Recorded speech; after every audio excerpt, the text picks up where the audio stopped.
is Calista B reporting for Kids First, age 16, and today I am here at the Onward press junket. I saw this movie yesterday. It was absolutely phenomenal. So without further ado, let's go onward. I think it's interesting. I'm the oldest brother of 4, and Chris is the youngest brother of 2 and a sister. Yeah. So we kind of switched. So now I'm playing the younger brother and he's playing the older brother, so it's really nice for us to kind of make that switch. And because Chris and I are obviously so close already, before we even came onto this film, it was almost like we were just playing ourselves. But the similarities between Ian and myself go back to more when I was sort of in my early teens, 12, 13. I was a little bit of an introvert. I was a very nervous kid and I had a hard time at school. And it wasn't until I went on this adventure that was Billy Elliot, where I sort of came out of my shell and I became more confident in myself and I believed in myself. And what drew me so much to this character was that we get to see that entire journey that I went on as a kid in him throughout this film. So I just was really happy to kind of pour my past experiences into this process. And I'm really delighted and thrilled to where we got to. Looking, I don't know who made them, but this is built for somebody who has a room that no one will ever sit in. It's the couch for a very rich person. Because as soon as someone sits in this couch, you'll be like, yeah, let's take this back. Let's get rid of this couch. So just a quick criticism of the couch before I open. Thank you. Yeah. One thing that I really like in seeing, and I'm not sure that I was ever intentional or if I just noticed this while watching the movie, but it was a note that Dan gave me that was actually against my own instinct. But I'm very glad that we went with what he wanted to on this, which was Barley was never jealous of the fact that he didn't have the magic gift.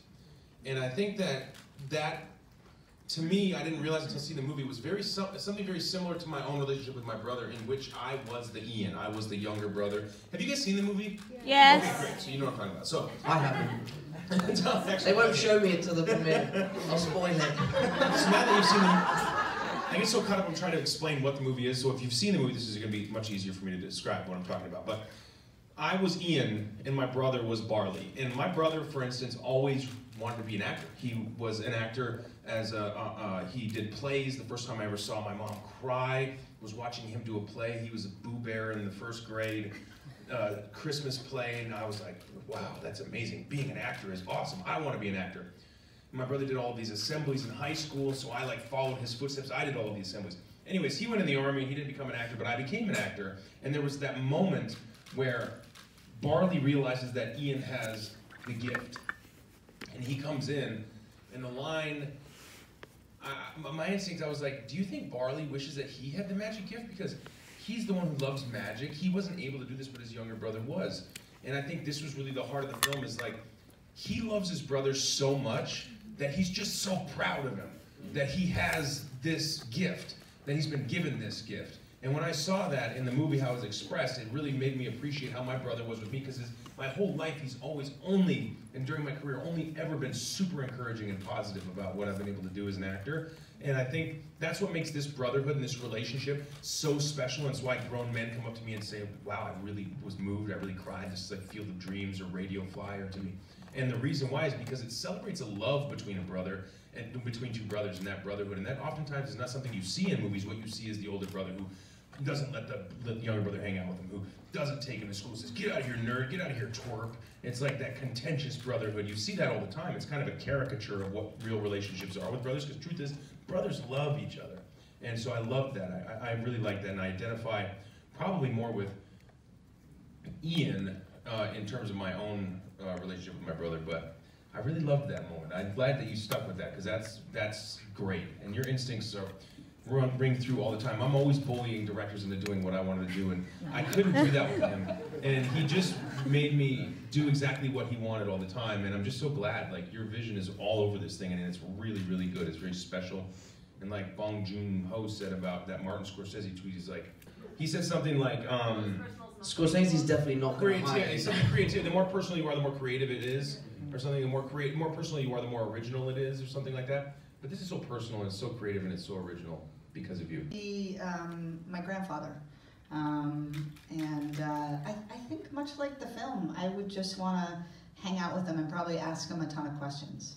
My family wasn't great about passing on family history, and so there are a lot of blanks, a lot of areas that I don't know about. So I think I would just want to ask a ton of questions.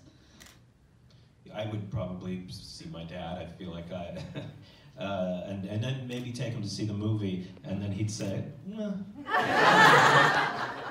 No, I mean, you know, you're just spending a day just talking, just walking around and asking, and also letting him know what a phenomenal job my mother did raising us, and how she gave us everything we could have ever wanted, and yeah.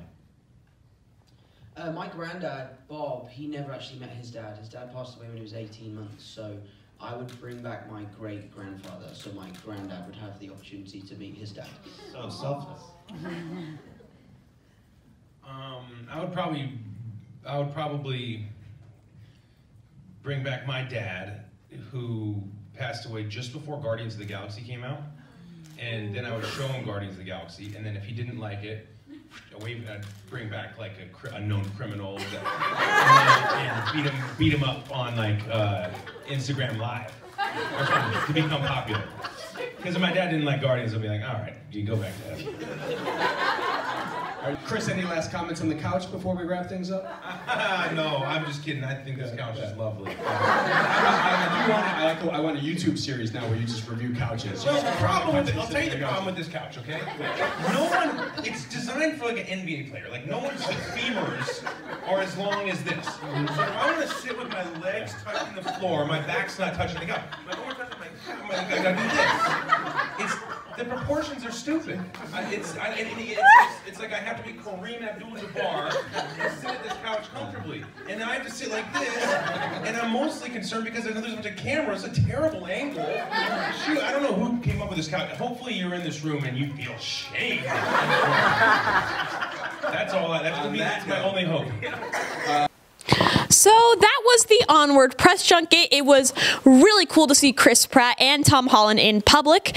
It was very surreal to see them without it being like a photograph or a video. And also at the junket, they had free toys for Onward, like such. So yeah, that was the Onward press junket. If you like this video, make sure to check out the Kids First website and of course all the other Kids First reporters. And I will be seeing you all next time. Bye-bye!